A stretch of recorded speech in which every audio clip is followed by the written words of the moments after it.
Should we trust our gut? Can we trust our gut? How do we connect with our intuition? Is it possible amidst the blur of confusing information, fake news, 5G, baffling distractions? How are we to get in tune with who we are?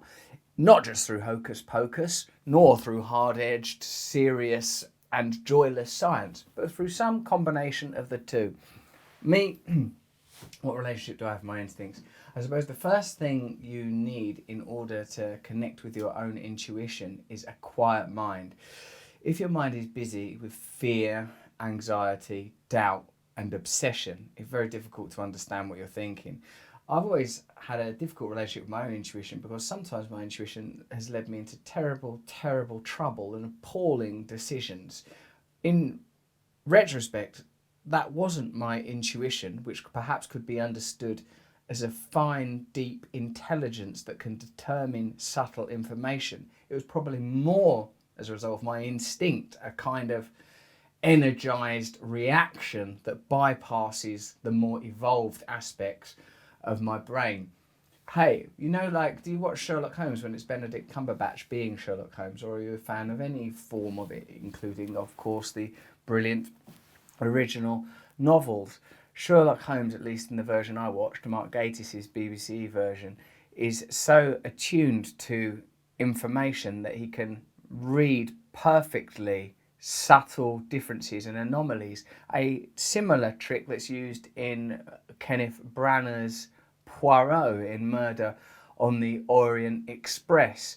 Highly refined intelligence that may seem like a kind of magic, but is actually based on deduction. Of course, Conan Doyle, the creator of Sherlock Holmes, was obsessed with mysticism, supernatural powers, and dedicated the latter part of his life, in fact, to investigating that phenomena. Famously, of course, getting bogged down in that sort of fake fairy farrago with those girls putting fires at the end of their garden. You're aware of that?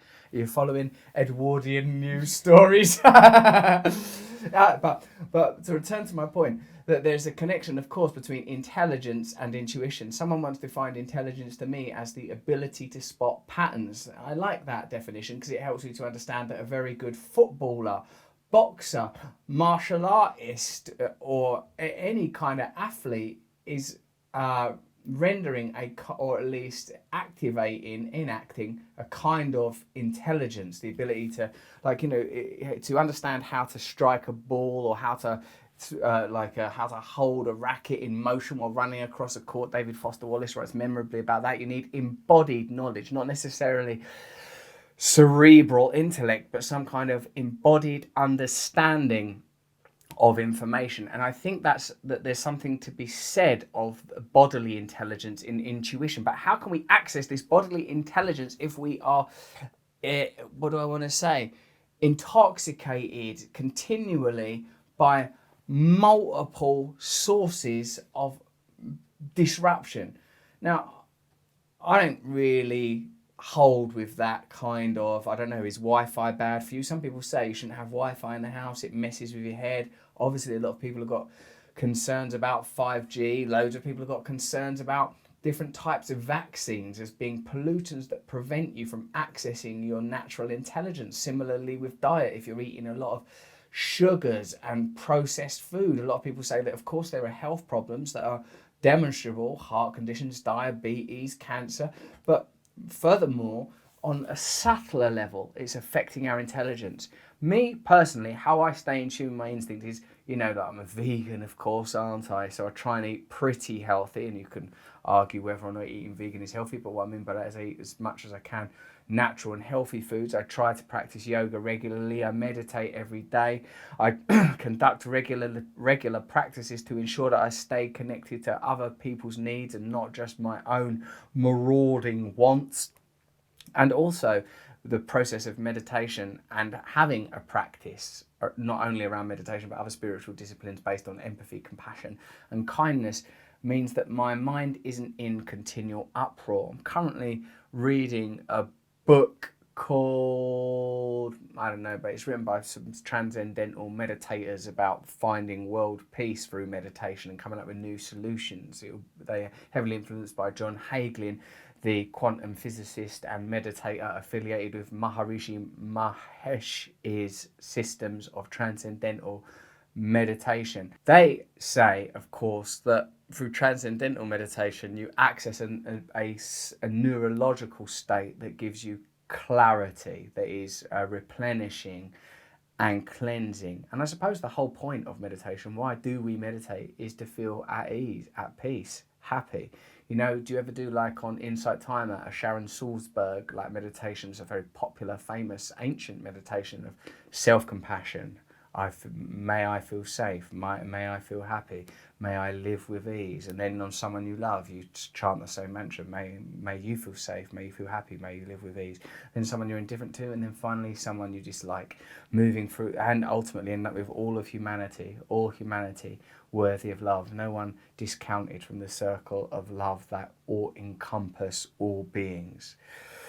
I feel that if we are in a state of intelligence that is not tainted by our animal desires, wants and instincts that are no longer serviceable in the way that they were evolved to be, because we live in very different conditions than those for which we are evolved.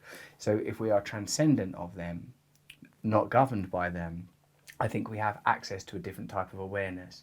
When people say trust your gut, I think they mean with, like, oh, I've got this job, but I've got to go travel to another country. Should I go?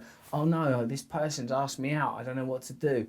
Or like, should I go for this type of treatment or that type of treatment in my own life or in the life of someone I love? Being able to access your own deep intelligence is important, but still I would always consult with mentors, people I trust and experts, and then use my own intuition as to whether or not I trusted those people. Because I think when we are bewildered by fear, when we are inundated with multiple sources of information, and if nothing else at this time we are bombarded with information. Look how this bit of information right now is competing with a limitless upward scroll of potential alternative data on the device through which you are receiving it, not to mention your world out there elsewhere competing for your time and for your attention. Unless you have some sort of sanctity within yourself, unless you have a few relationships outside of yourself that you hold as sacred, that you see as sacred, you had no chance of engaging with your intuition. Of course, we understand, those of us on the path, that life is about a kind of unfolding, a realization of who we really are. But we live in conditions that are about, in a sense, repressing us and exporting into us new identities. No one gets born thinking that they're a communist or a fascist or a Tottenham fan. Not that I'm equating being a Tottenham fan with either of those two things, of course. I'm saying that these are external, or indeed French. I'm saying these are external forms of identification that are cultural and therefore constructed by human beings, though they may well be reflections of deeper influences and deeper attributes. So, I suppose being able to transcend the cultural identities, the cultural mechanisms that we have inherited and had installed, been programmed with, is vital. Because otherwise you could live your whole life not knowing who you are. What I'm saying is that you have to trust your gut. And if you don't know how to trust your gut, you better learn how to trust your gut. Because otherwise we risk enduring our time on this earth as little more than vessels for other people's ideas, for the intoxicants of a culture that frequently does not care for you and sees you primarily as a consumer, and really just don't want you stepping out of line and causing any disruption in the pathways of power that currently dominate us. So if you're not in touch with your gut, you better get in touch with your gut. You're unlikely to be in touch with your gut if you eat badly, if you think badly, if you spend all your time doing stuff you're not into, if you've not learned how to get in touch with your essence through prayer, meditation and clear relationships based on truth, candor and transparent communication. And when you get to that place, if you're on that pathway now, I hope you consider me to be one of the receivers and transmitters of this potential pathway of truth that can exist between all of us.